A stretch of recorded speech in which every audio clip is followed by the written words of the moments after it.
Hello everybody, and welcome back again to the Super Jaded podcast. How did everyone like that episode? One of the first part of the race episode, the neon stretch. I'm just jealous. I'm a hater right now. Okay. I'm gonna be straight hating because I wasn't in a race, so I'm hating. It was terrible. I wish I never saw it. Another race. I guess I gotta make another race episode. Noted for the live stream. But yeah, one thing I did want to say is this whole episode obviously is very inspired by Redline, which is like one of my favorite anime movies of all time. Just because like it took like 9 years to animate, so it's incredible. Like it looks beautiful, like visually one of the coolest things I've ever seen. And it's just like a simple story, like a simple like death race story, and we've got a lot of elements at work here. We got some cool characters. We got fucking cool as fuck Racer G out here dodging everything. Oh, I feel like cool. He's too cool. So cool, man. So cool. And like, we've got the art looks really cool. Shout out to D Fran for putting that together. But I feel like any like race media that I've seen that I like have enjoyed, I enjoy it because not necessarily because of the race itself, even like things like Initial D and stuff. It's just like it's the characters and like the wacky characters and how unique each racer is what's interesting. Literally to wacky me. racers. Wacky racers. Yeah, exactly. Wacky racers and Speed Racer opened the door for every race type of genre to be as silly as possible. Yeah, and I think we definitely had some silliness with Too Cool Racer G, Curry Larson on the front of your vehicle. Yeah, there's something, a couple of small things I forgot about. Even the person who couldn't handle the stress at the start, the screaming goat. See, that was inspired by all the videos online of yelling goats. I was like, I need to. I immediately have a yelling goat in here. It's just, it's funny because even some of like the very minor characters, like the goat, Futamaki Slim, who I created the concept of this fishbowl head fish racer guy with the funny name like Futamaki Slim, and I don't know, just watching this, I'm like, man, he's such a cool character, and he wasn't even. I thought he was based off of the Umbrella Academy guy. No, I actually saw a literal guy. I know what you're talking about. No, you know what? Futamaki Slim is kind of when I first pictured him.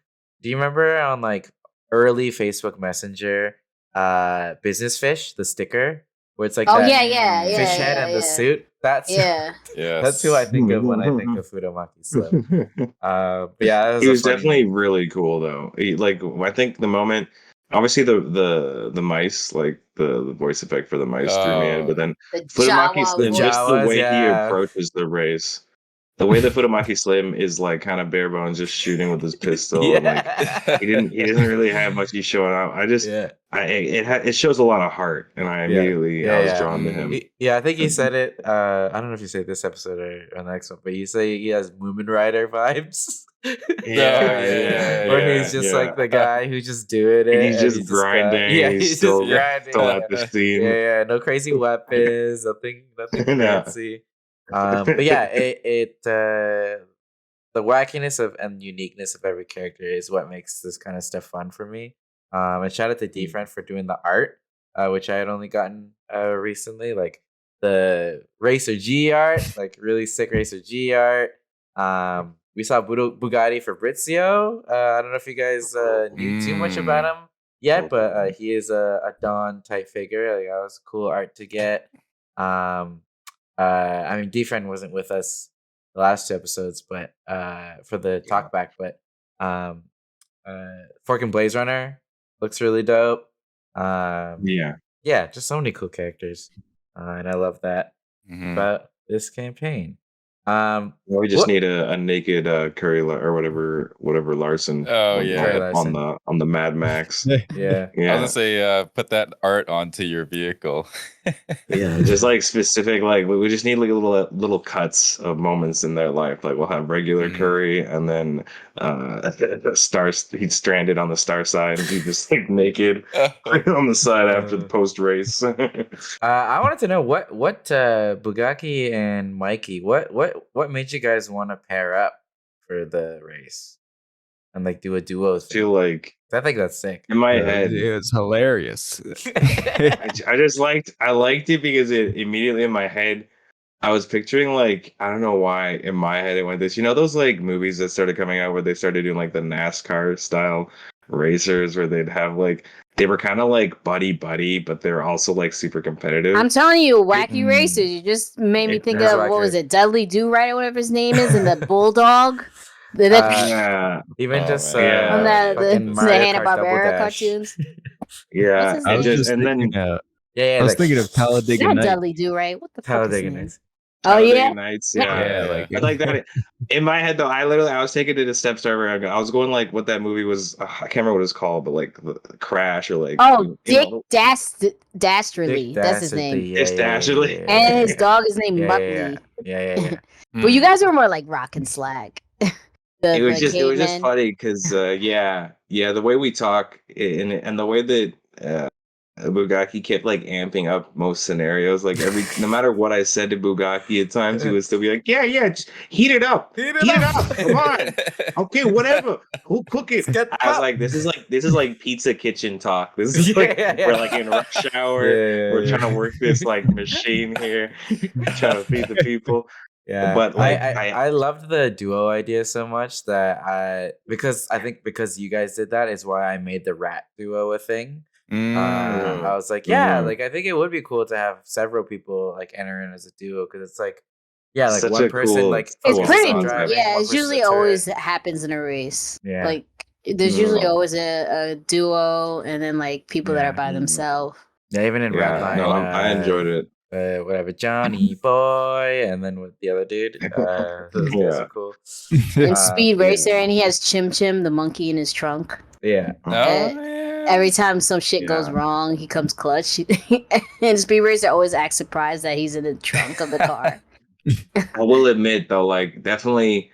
I mean, on top of Racer G and everybody zooming in, this race became like a whole different race in my head after the first loop. Like at first I was like, okay, we're in this. Like we're big, we're in this, we're shooting things, we're moving.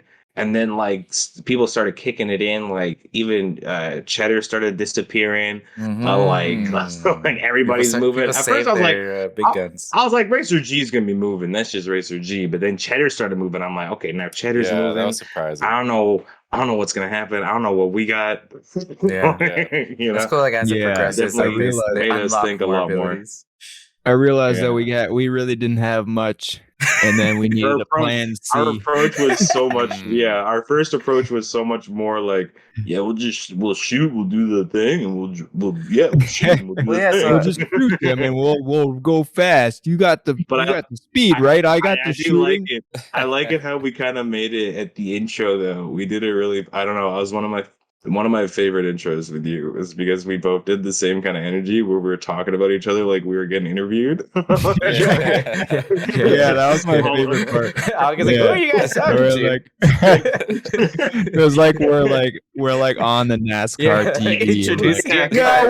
So what we got here is we got It's just the turtle guys writing down your names. He's like, "Huh." Speaking of like that big like kind of clusterfuck at the beginning where it's like no one really moves and just all this shit starts firing off in my head. So let me give you like a little like behind the scenes GM stuff right here. When I was like planning this out, I was like, oh yeah, like they'll be like moving and like, you know, they'll fire some things and they'll do some weapon stuff, you know, here and there, but like little did I realize that like most of what you guys spend your turns on is trying to hurt other people. And it was less focused on movement. so I didn't realize like at the beginning it would be such a huge clusterfuck of everyone getting jammed and then everyone firing shit at each other. Fucking Whiskers dropping off an EMP. Like didn't realize that. And then also in the creation of the map, I mean, the reason that it's a two-parter is like you guys barely make any progress because like there's like so much combat and like less race, which is fine. I just like it's definitely way more death race. Maybe there's a way you can do it where because it's a race element, it's constantly moving by one block at least. Always, everyone's moving by one block. We have an automatic movement. Oh, you do. That's how that's how we like expedited it because like I realized like when I made the map because it didn't look like it was much movement. Oh yeah. No, I made the map like way too big, and I realized maybe that's why. Well, not even that. Just like we also had like this. This isn't like an actual system. I mean, it's using Lancer as like a system, but like we kind of retrofit it to be like a race system. So it was like our first time doing that, adding all these new rules, testing it out. Yeah, basically adding like a mod to it. But like I didn't realize like that's how slow you guys would be going, which is why like at the beginning like I doubled your movement. Like what your usual movement is, it's times 2. Honestly, should have been triple. But so we learned. I think what Amy was saying was like, but it also is like beautifully tragic because we got part 2 for it. Yes, the part 2 is the one that I remember more. Like you guys said at the beginning of this. Part 2 is insane. But like this was. Sorry, you go ahead. I was just real quick. Amy said something like automatic movement, and it reminds me of season 1 where it was automatic movement. We just chose to accelerate or decelerate. Yeah, well, I'm imagining you're always moving. Like a conveyor belt. You're always like, and there's just different levels, and then where everyone's moving, but you decide if you want to slow down or speed up. Oh, like a chase. Yeah, like a chase. Yeah, that's what I meant. Yeah. Like a mixture of that. Like, of course, it's always constantly moving. But then there's like, you speed up or whatever. Yeah. And then all the extra shit. You can roll for like boost. like somehow the fighting is separate with the movement. You know what I mean? I think paired up with that probably would have been tough is because we already had movement to ourselves. So we did our movements. We would overcharge and do a boost. So like if we were going to combat that into racing, we could do, if you want to boost or overcharge, that could be like, its own thing. And that's how you accelerate. Yeah, I've done chase scenes like that before where like everyone's like technically always moving, but you can go forward, go behind, slow down and stuff. That's more for like chases.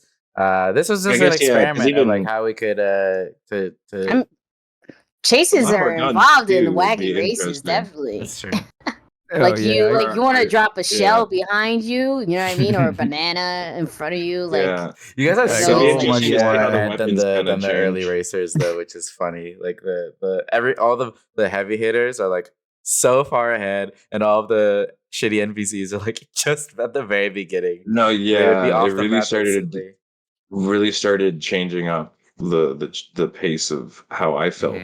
Even like I started realizing where we stood in the pack with our build, and I was excited about our build. I still am. The Dong Rammer's our baby, but just looking at it move out there, I was like, man, we were like fish out of water. Like it was hard. It was hard on the roads.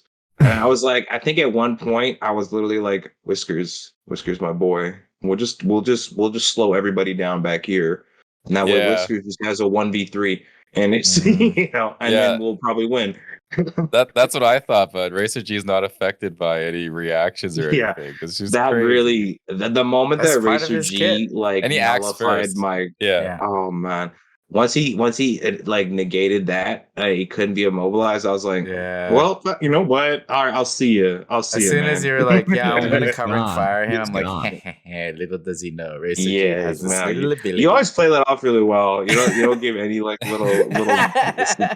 Because I've done that a couple of times. I've done that a couple of times in campaign where I've like triggered like a resistance like off the beat. I'm like, damn it, walked right into that one.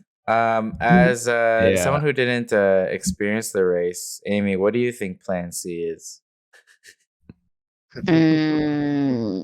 Plan C. What could it possibly be? I'm pretty sure I said it. No? You like kind of say it, but like You've said too much now. Said too much. I don't know what Plan B was. I feel like Plan C starts for Plan A or B. Plan C sounds like cheating will be involved. I mean, there are no rules, but if this was a race, it would technically be cheating. Yeah, I would say so. Let's just say thinking outside the box. It is thinking outside the box. Yeah. Literally outside the box. Yeah, I was gonna say we need more outside environmental stuff happening in the race. Usually, like when there's like stakes, there's supposed to be environmental things. Like I said, I hear Jawas, and I was just waiting for rat friends to show up and throw a rock off a cliff or something. This is the exact conversation that we had after filming this. Yeah, they're later in the map, which is too bad because like it's like the beginning is just to get you guys warmed up to the system, but it takes so long. I'm just waiting for a lot of outside interference. I'm waiting for outside interference to come in. That's when shit gets crazy. When they do, it actually gets like almost like overload stimulus, like as a player in those moments, because there's just so many things that Chris was like, and then there's this around the corner, and then you gotta roll for this, and I'm like, well, I'm trying to deal with Futamaki Slam right now.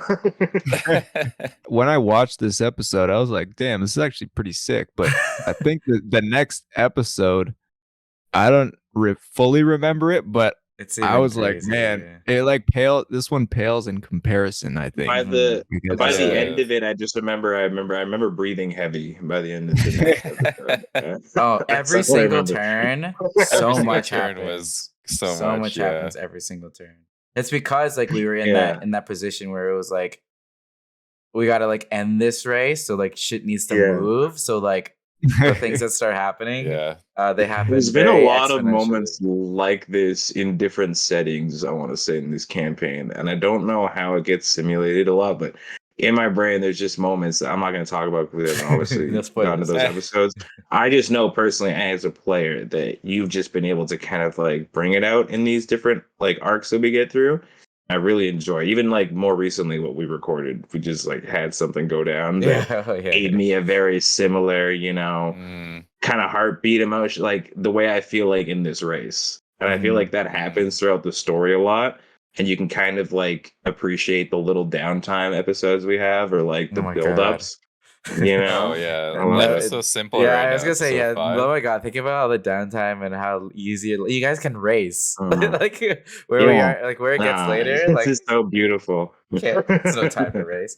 Any standout favorite moments that you guys have for this race episode? Part 1. I'm really liking the new NPCs because the voice mods had me cracking up. Like the the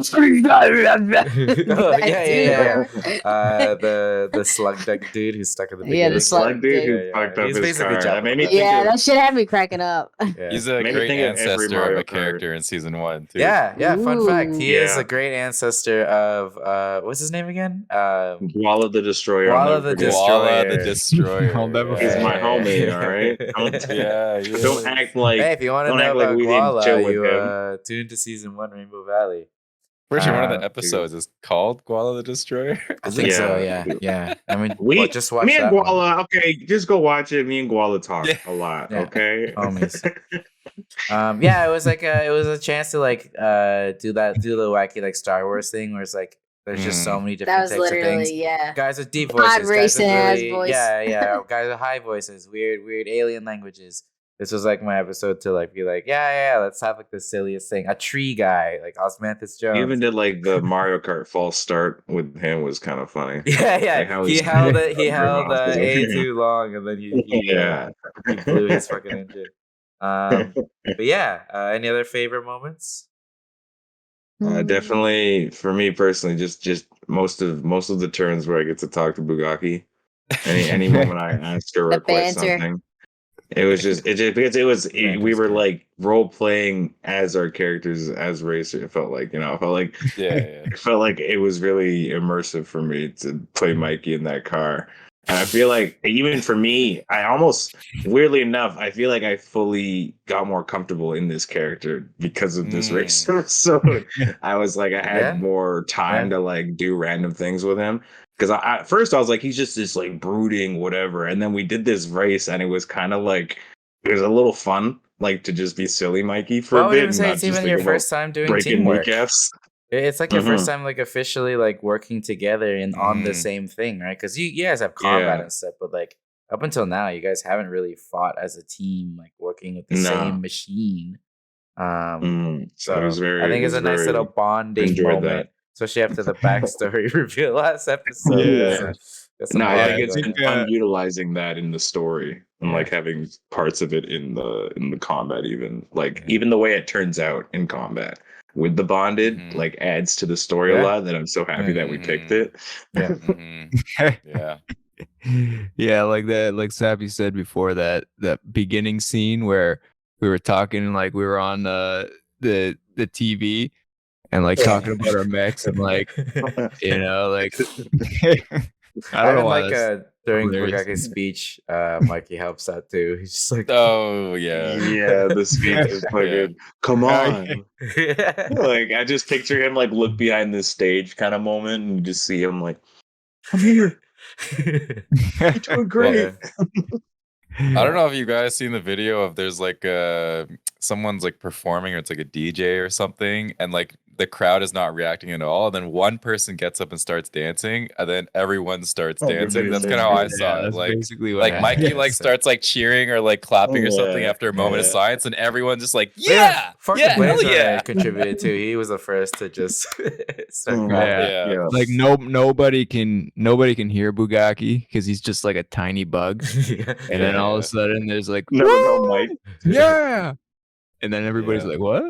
The amazing hearing. The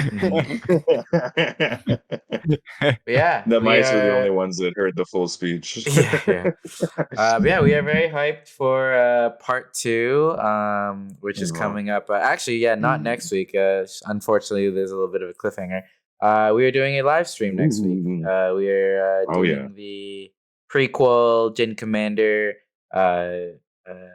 thing as a live stream next Monday. So we'll be playing different characters and different mechs and everything. If you tune into the Learning Lancer one shot, that it'll be kind of a continuation of that, but kind of starting its own side thing. And we'll be doing that once a month at the end of the month. So part 2, unfortunately, won't be for 2 weeks. But so sit tight and watch that Koala the Destroyer episode while you're at it or something. I don't know. But very hyped, very, very excited to show you where this race goes, because it gets only wilder and wilder, and then even after the race ends, the episode continues to get more insane. I don't even want to think about that. We'll talk about it when we talk about it. But you gotta drop me off, like, it's too many emotions. But yes, we will be back next week with a live stream, and then we will be back the week after with episode 6. So thank you all again for tuning in and watching. That was a sick episode. I love these race episodes. They're just a fun it's a fun, unique thing to do within the Lancer system. I got another idea for another race episode that I just thought about. Maybe should I say it now? No. Sure. Oh, okay, fine. Don't say it now. Say it when we're off camera. Ames doesn't like spoilers. Ames wants that off camera. I mean, like, you can't just give everything to them. They gotta earn it. This is behind I'm a tease. I like to tease the audience. I got a good idea. You start seeing links. That's all you guys need to know. Subscriber after talk stuff. Hey, if it's actually a good idea, you guys might see it. Yeah, 20 episodes later. Yeah, exactly. I know, right? That's it for today, though. Thank you all again, and we will see you guys same time, same place next week. Bye-bye. Over and out, everybody. Over and out. I found a good one. Super Journey, Super Cute. Yeah, I think we decided over and out. Yeah, I never agreed to that. I didn't even agree to it, but it's all we have. So Mike started disagreeing. Remember, dudes, keep it super. Yeah, we should do something like no that. All right, supers, keep it duty. Ew. All right, dudes, keep it super. Over and up and into space. Keeping it duty to over and up. Over and super. No. over and up and into space, but you always have to disconnect on the into. Over and up and into, then you cut it right half. Over and up and